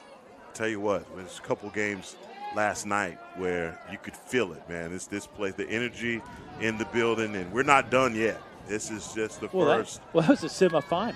Yeah, that was a semi, right? So I think it does nothing but get better. Yeah, I mean, when you show up in your theme dress for a semifinal, man, they're going to be putting on the dog for the finals. Another opportunity here for Plano East. Make sure I throw that East in there. No, don't. Yeah, you got to watch that. Oof, got to watch it. Like Tom Scoops in Plano. Got to watch that. Big difference. That's a Ross Perot issue. Yeah, that's a fight. Don't get it wrong. Another opportunity working inside. Check his stick again. Check his stick. Call another timeout. Check his stick. Check his Find shoes. out what this guy is working with. Oh, no, we have a player down on the other side. Little cramp, I think. Okay. I just saw him grabbing at the back of his leg. A great job by Andrew Connor. Here's the replay. Again, working in space, gets elevated, finds that near side, and puts it in the back of the net. And I'm sorry, I'd frisk him. I'd check his stick, his shoes, his gloves. They're gonna send that thing to the Smithsonian. Everything. I want it. Well, and it's not like he's hiding anything. He's got safety tape on the top and bottom of it. So you see him coming. Yeah. My question is, at the end of this game, I want to know the name of that thing. What is it called? You know it's got a nickname, right? You know it's got a nickname. He just doesn't refer to that stick. Maybe we could toss that down to Rhett and he could find out. What's the name? What do you call that thing? Like B.B. King called his guitar Lucille? Lucille, yeah. Okay. What does he call his axe? Okay. Andrew Connor, I'm sure he is one to be in the conversation for outstanding play, and maybe that's a question Rhett could ask him. But he's done it on both ends. Sure. He's done it on defense with the ground balls, with creating turnovers, and scores of his own. That is just a great job of a young man that is putting it all out on the line here. And Plano East is back up by 4, and I think you're right. Vincent Jones dealing with some crampage in his calf.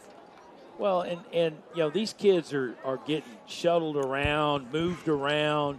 They're not on their nutrition game. They're not on their hydration game. And a lot of them are playing catch up. And we saw a lot of cramping yesterday. I imagine we see some more today. But that's an issue of just nutrition and hydration, and it's not an indictment of the kid or the program. It's just the situation. In the last 24, 48 hours, they've been moved around quite a bit, and everybody's off their eating and drinking game. And it's relatively cool, and that's another part of it. Well, for Texas, it's relatively cool. Absolutely.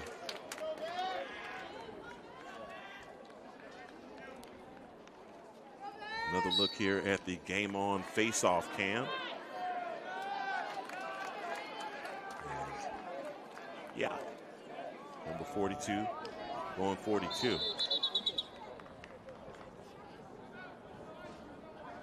And a timeout taken here. 3:51 here in the fourth quarter.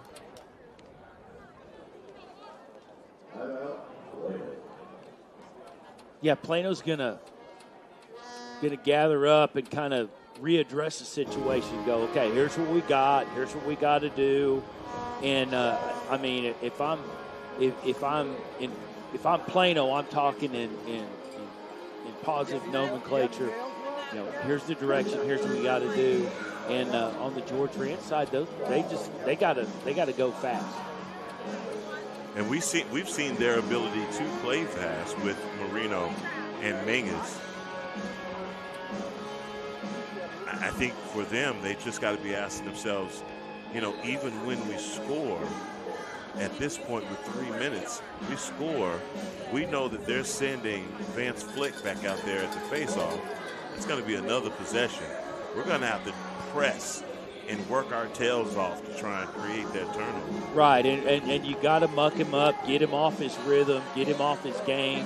See if you can neutralize these wings and come up with a win off the face-off and at least close out that part of the game.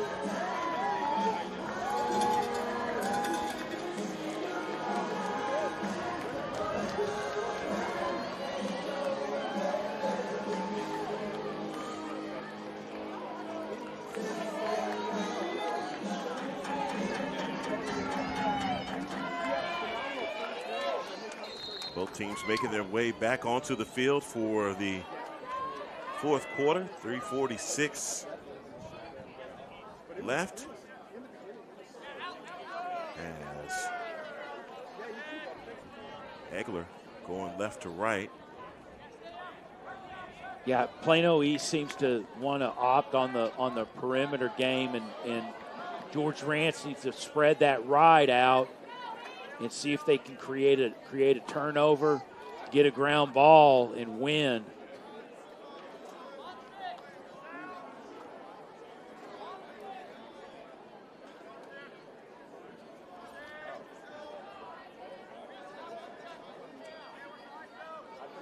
And see, this is the part that I'm saying. And as you see now, as you pointed out before, the Longhorns high up on the perimeter.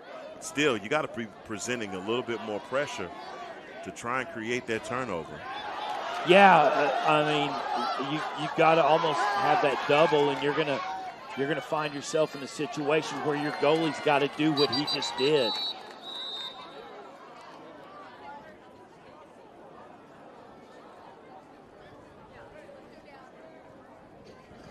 When Brian Johnson II has to step off.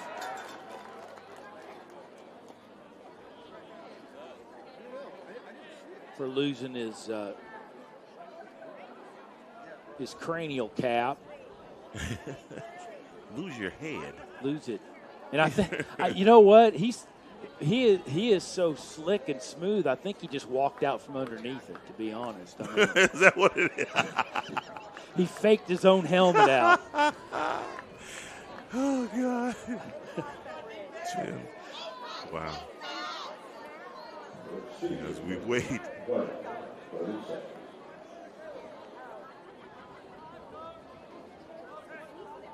think whatever happens, he's over there on the sideline, so. Obviously, this plays to George Ranch benefit, but they have to act quick.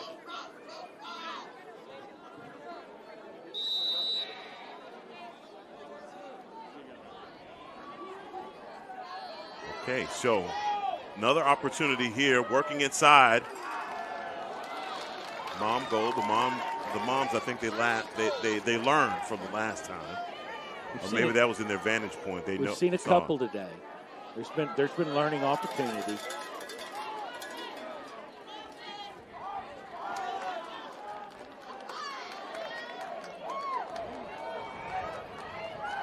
Track that ball down. Cade Slaughter. Yeah, they're just going to play dump as soon as they have pressure.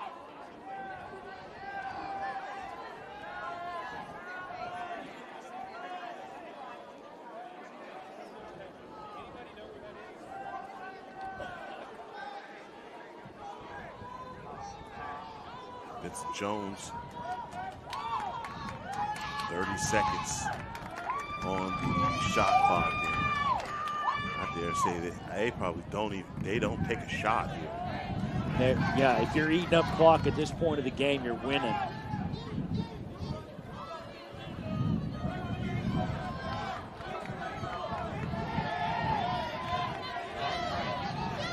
Great job by Plano East, and can't say enough about the way that they competed.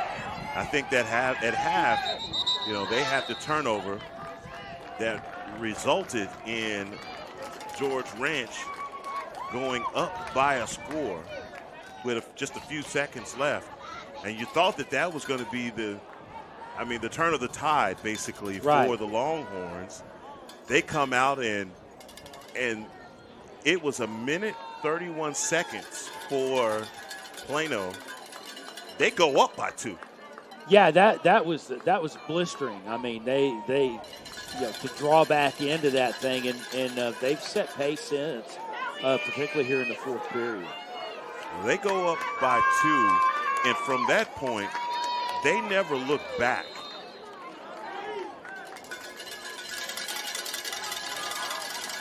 Another timeout being called as Plano East scores 9 goals in the second half. And, really got to give a ton of credit where credit is due. I think defensively they started to clamp down, shut things off for the Longhorns, and the Longhorns, to me, and this is just my opinion of what I've seen this entire game. I think it all came down to the face-off.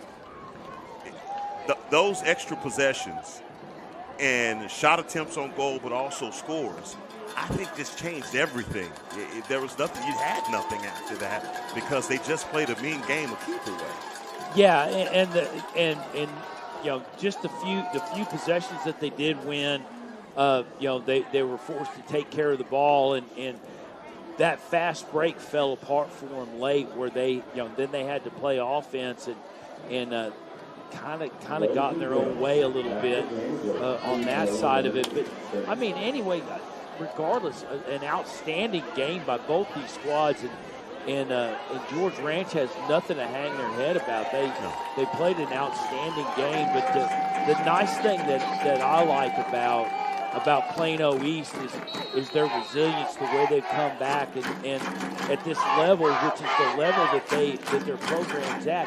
Now, there was times in the early part of lacrosse where Plano East was in the same conversation with Jesuit, Highland Park, and the like, and with the way these programs are supported, there's just a lot of ebb and flow, and they're riding the tidal wave up again, and I like seeing that. They came out, they took care of business, and I think George Ranch has just accepted their fate.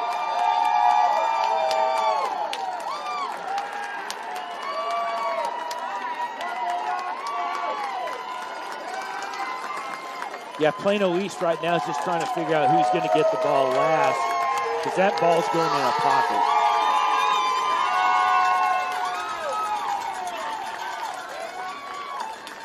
Well, how about this?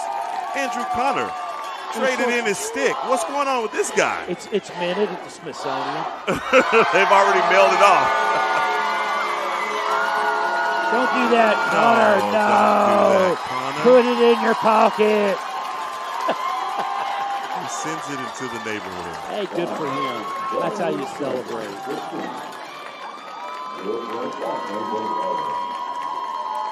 And a champion has been crowned.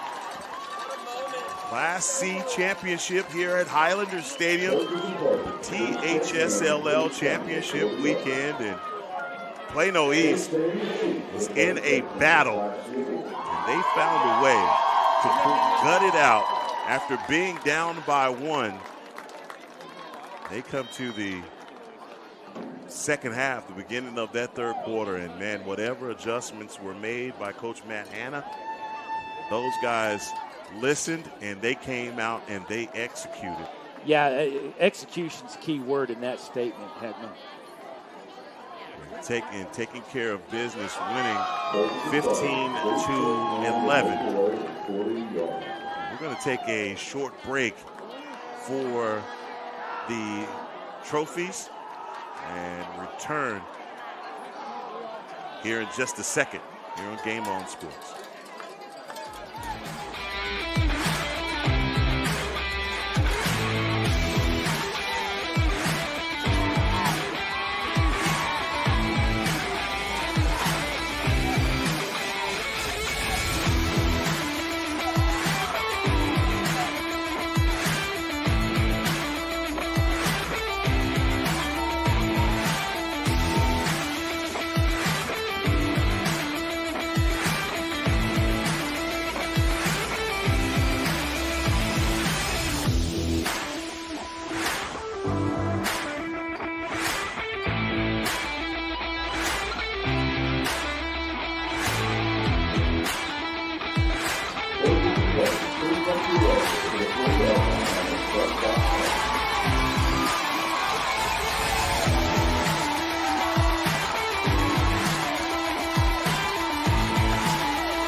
Will both teams please come to the 40-yard line on the press box side of the stadium.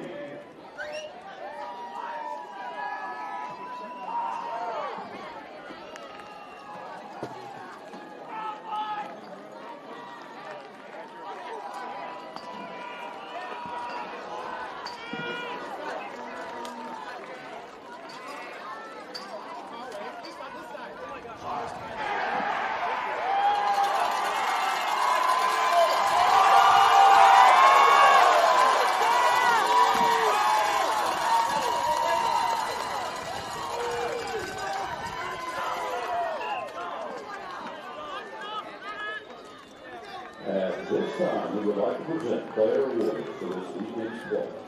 Offensive MVP goes to number 42, Caleb Hyde from Plano East.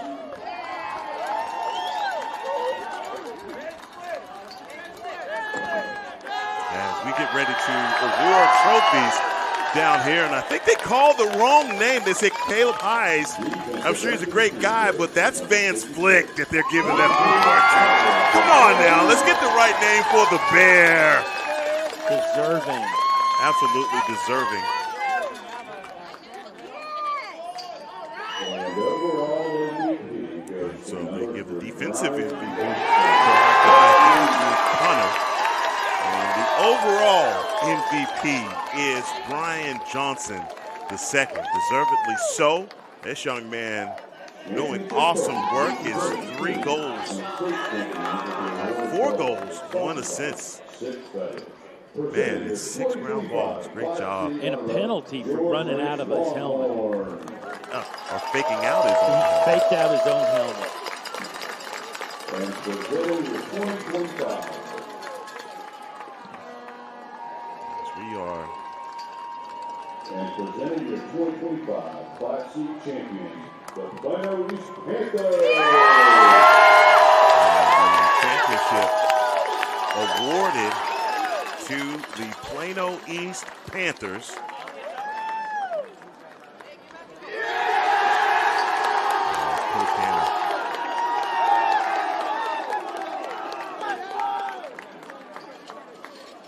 us the trophy.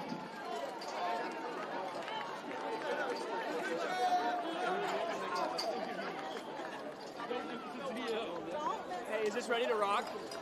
And we're going to get this down to the sideline to Rhett. Rhett, what you got?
Game on Sports Network. Very, very honored to be here with the players of the game for Plano East Panthers. Congratulations, guys. You're state champions. I got something for you, Brian. You got the MVP drip sponsored by Six Feathers. You can't keep it when you can wear the chain. Congratulations. So, Brian, I'll start with you, all right? You had 4 goals, 1 assist, 6 ground balls. I got to see you when you played us at Parrish. You're a baller, dude. Strong lefty, football player. I saw the huddle highlights, and now you're a state champion in lacrosse. What does this win mean to you? It means everything. I went to practice every day. Every day for 5 months. We grinded consistently. Like we might have had a short bench. We played the whole game. All of us played the whole game, but we didn't give up. And I'm just so proud of my guys. And I wouldn't rather win it with anyone else. I love them. So. Well, Brian, you played amazing. You did a great job. Vance Flick, getting the ball over to guys like Brian. You played incredible. 26 of 29 at the faceoff X. What are you thinking out there when you're winning the draw forward? I know a lot of times they're trying to lock you up and make sure you don't go to cage. They don't believe in the slide. How do you feel about that? Give the ball to Brian, let him work. Give the ball to Andrew, let him work. Very humble. I mean, they couldn't have done it without you. Congratulations. Thank you, sir. And, of course, the stick check king himself, number 56, Andrew Connor. Andrew, I've never seen a pole play more offense than you. Today you had 10 ground balls, 2 goals, and 4 caused turnovers. What does this mean to you? I just like having fun with my friends, and playing good shows the effort I put in. Hey, well, you're an amazing player, and now you're a state champion. Congratulations, guys. Anything you want to say to the camera? Thank you, everyone, for coming out. Thank you. Happy Mother's Day. Happy Mother's Day. Happy Mother's Day. God bless and game on. Great job, Rhett, in the post-game interview as getting an opportunity to talk to our MVPs of the game. I want to thank everyone that was a part of this one, and to our camera crew, to Cookie on the sound, making sure that everything works out perfectly here, to our fearless leader, Fred Gardner. We'd like to say God bless you all. Happy Mother's Day. So long.